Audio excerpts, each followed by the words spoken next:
We're going to give you 10 running backs we feel are must-haves. 6 of them we totally agree on, and 4 of them we definitely don't. So we'll break it down and explain why. All right, and just to start things off, we're going to immediately cheat. And running back number 1 is going to be the running back 1 that you should be drafting if CMC is off the board. But it's 2 guys. Is there really a difference between Bijan Robinson or Breece Hall this year? Look, at the end of the season, we might look back and say there's a difference, but right now, projecting forward, I don't think so. Both young stud running backs behind great offensive lines in what should both be improved offenses. Yeah, I think both these guys feel very similar to me. Both have tremendous upside. You got to get at least one of these guys if possible.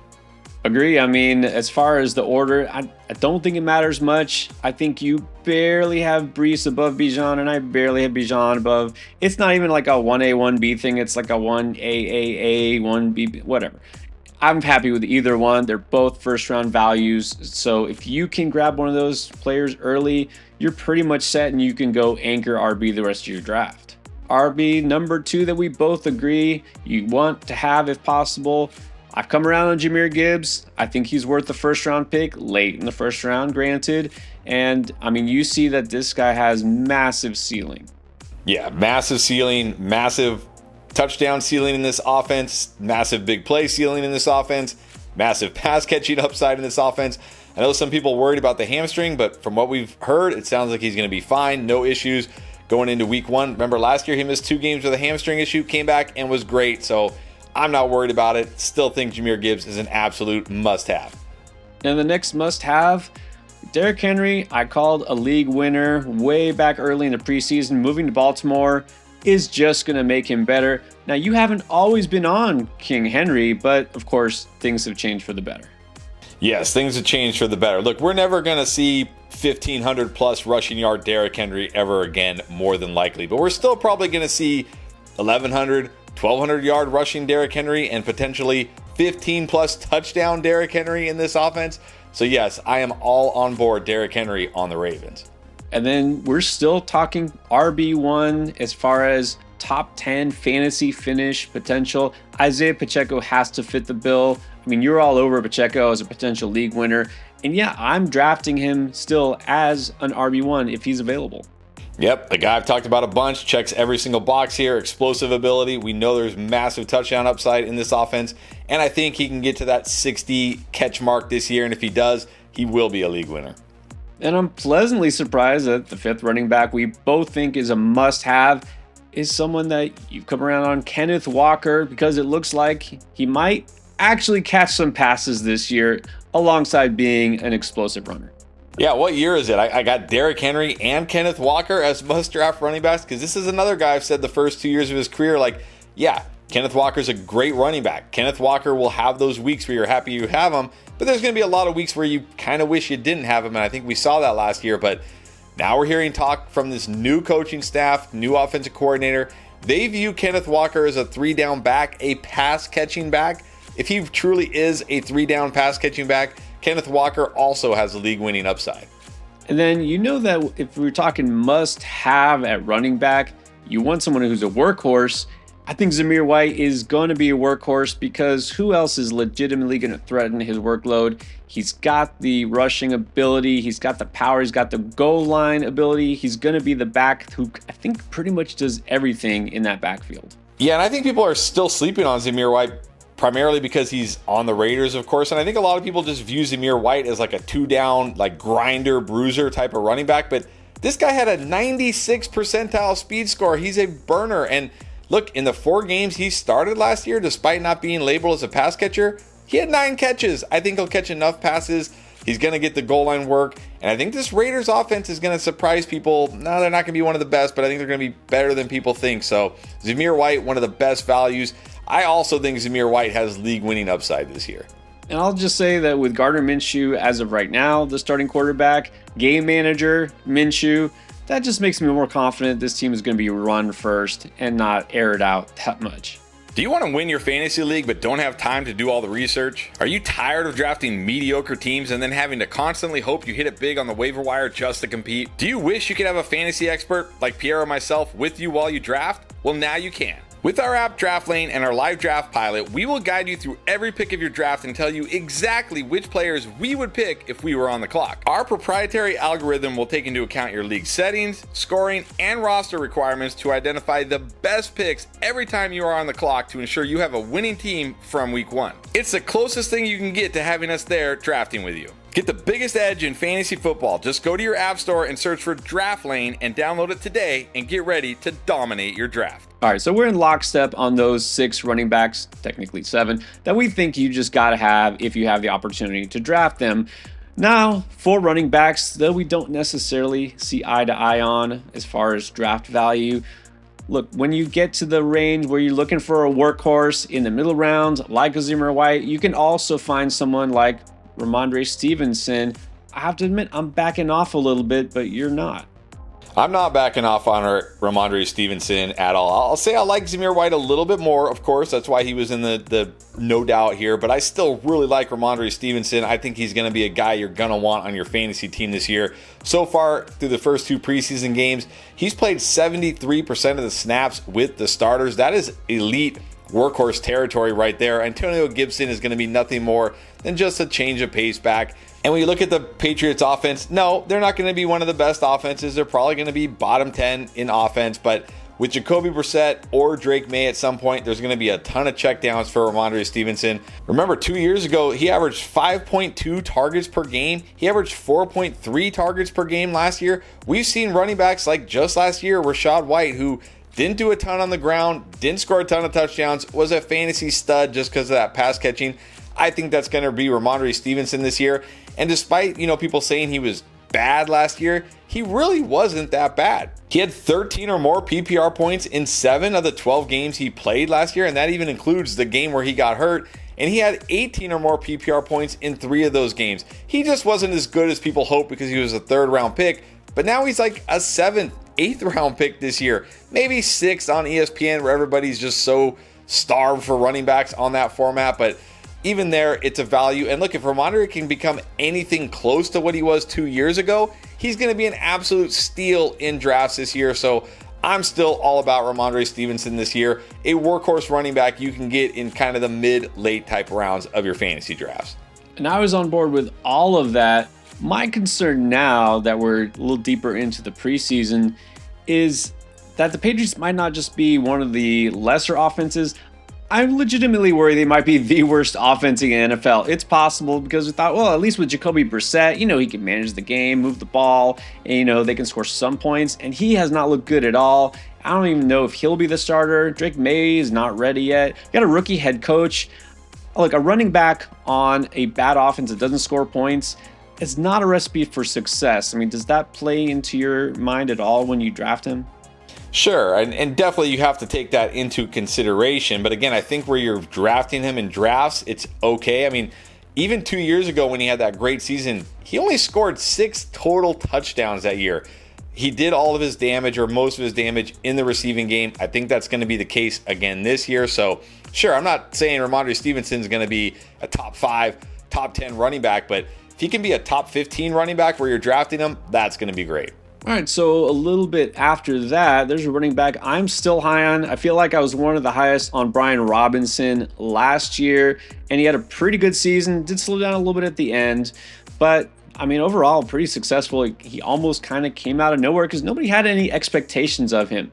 Well, now the expectations are a little bit higher, but not even that much more because they brought Austin Eckler on. And so, look, I know we all love Austin Eckler, fantasy god for those couple of years, but it just seems to me that it's obvious, not just because of how inefficient he was last year, but also the fact he really didn't have a lot of suitors this offseason, and Washington is where he landed just because they needed a 3rd down guy to replace Antonio Gibson. Honestly, I think that Eckler is just a substitution for Gibson in this offense. He only was used as a pass catcher so far in early preseason action. He's not even getting carries. This is going to be a role player. And Bijan Robinson is still going to be the early down back, the goal line back, the lead back. And, this is an offense that should have a little bit more explosiveness to it because obviously new quarterback. We got a new offensive coordinator here. He wants to run a faster pace, but this isn't going to be a team that just passes all the time. This is Dan Quinn, a defensive-minded coach, guy who wants to establish the run, right? When he was head coach back in Atlanta, he had Matt Ryan, and his running backs were, questionable, nothing great.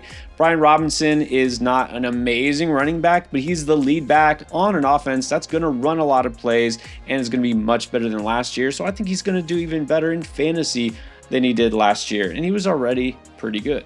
Yeah, I agree with everything you said, honestly, and I do like Bijan Robinson, but I don't feel like he's a must draft, and that's mainly because of this Washington offensive line, which could be one of the worst in the NFL. Are you worried that his efficiency won't be good enough to support him behind this, what might be terrible offensive line?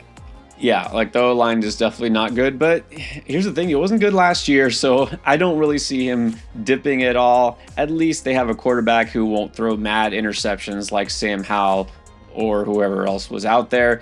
And at the very least, he's going to be used in the situations that matter in the red zone. Already last year, 55% red zone team share. That's the same as guys like JT, Monty, Rhamondre, right? So the touchdown upside is there.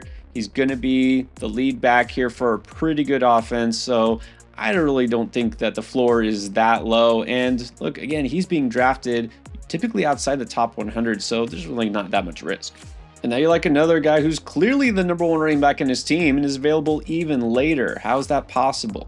I don't know how it's possible. Like, how is Jerome Ford's ADP not going up right now? Like, it's like no one notices that this guy is the clear running back one in Cleveland. Nick Chubb, for as great as he's been throughout his career, doesn't sound like he's anywhere close to returning. Who knows when we're going to see Nick Chubb? And we know when we do see Nick Chubb, he's going to be slowly eased back into action week after week. Jerome Ford is the clear RB1 in one of the best offenses for running backs. This is a team the last 2 years have ranked 1st and 6th in plays per game and 4th and 6th in rush attempts per game. He's behind a top 5 offensive line, so you don't have to worry about that. The only reason he wasn't better last year was because of Kareem Hunt. Why the Browns chose to give Kareem Hunt so much work, I'll never understand. Obviously, the Browns don't understand why either, because they didn't bring Kareem Hunt back this year, and I don't think they're going to. And even despite having to share work with Kareem Hunt, he still averaged over 12 points per game, somehow scored 9 touchdowns. He's a very good pass catcher. No, he's maybe nothing special as a runner, but he's good enough, and he's in a good offense, at least for running backs, behind one of the best offensive lines, and he's going to be the workhorse, the 3-down running back. Like, sure, Deontay Foreman will be worked in. Sure, Pierre Strong will be worked in, but it's going to mostly be Jerome Ford. And he's going well outside the top 100 picks, sometimes outside the top 120 picks. I don't understand it. So I think in your drafts, when you get to those late rounds, please, you got to get Jerome Ford if at all possible. Ford is definitely a great value, and I'm sure he'll help a lot more early in the season than people imagine. But here's my concern. At some point, Nick Chubb will return, and whether he's good or not, I think the Browns are just going to make him the lead back by default. And so do you worry that as good as Ford may be, that even if he is much better, more efficient than Chubb, that he's just going to flop toward the end of the season because he doesn't get enough touches?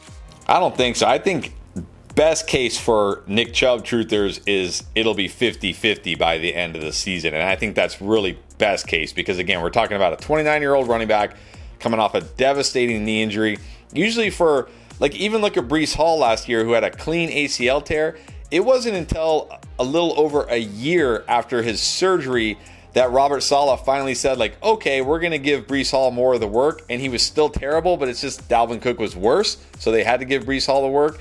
We're talking about Nick Chubb being a year removed from his second surgery in December, basically. And then that's still got to come back and get going. So no, I don't. I think Jerome Ford is going to be the guy all season long as he stays healthy. All right, now I don't always wait to draft an RB2, but when I do, I'm going to keep targeting Aaron Jones late because I really think he still has the upside to be a low-end RB1 for fantasy. Now, again, going from Green Bay to Minnesota, it definitely doesn't seem like an upgrade these days, and it's not in terms of offensive context, right? I'm not going to pretend it is. but I don't think he loses that much value. So here's the thing, they did not pay Aaron Jones to be part of a timeshare, any sort of a committee to split with Ty Chandler. Look, at first I was saying, hey, why draft Aaron Jones when you can just wait and get Ty Chandler? That's ridiculous. So come on. Ty Chandler is no threat to Aaron Jones. He will still be the lead back here. Chandler will mix in once in a while, but I'm also a little concerned because so far this preseason, Ty Chandler has just not looked good at all. And not just because he hasn't been efficient running the ball. Let's not take too much away from training camp and preseason games, but he's been blowing assignments in pass coverage, and that is a big way to lose snaps on offense. Aaron Jones is clearly going to be the lead back here, right? And Aaron Jones is, I guess a little older for a running back in the NFL, but he didn't look it. Last year, his best games were at the end of the season. In fact, his last 4 games in Green Bay, he was averaging 102.8 yards on the ground per game, 5.4 yards per carry. The problem with Aaron Jones is he's missed some time, right? He misses games here and there, everywhere, just like a lot of running backs do. I don't think we can hold that against him because he's not coming off an Achilles or any major injury. He just gets banged up sometimes, just like every running back tends to do, okay? And Aaron Jones, Minnesota is not a great offense these days. I don't think that's the case, but I really think they're going to try to establish the run more. People say, well, they pass so much, right? They had to pass because they didn't have a good running back like Aaron Jones. They had Alexander Mattison, who they released and let go, and they had Ty Chandler. If they had that much confidence in Ty Chandler, they wouldn't have brought in Aaron Jones.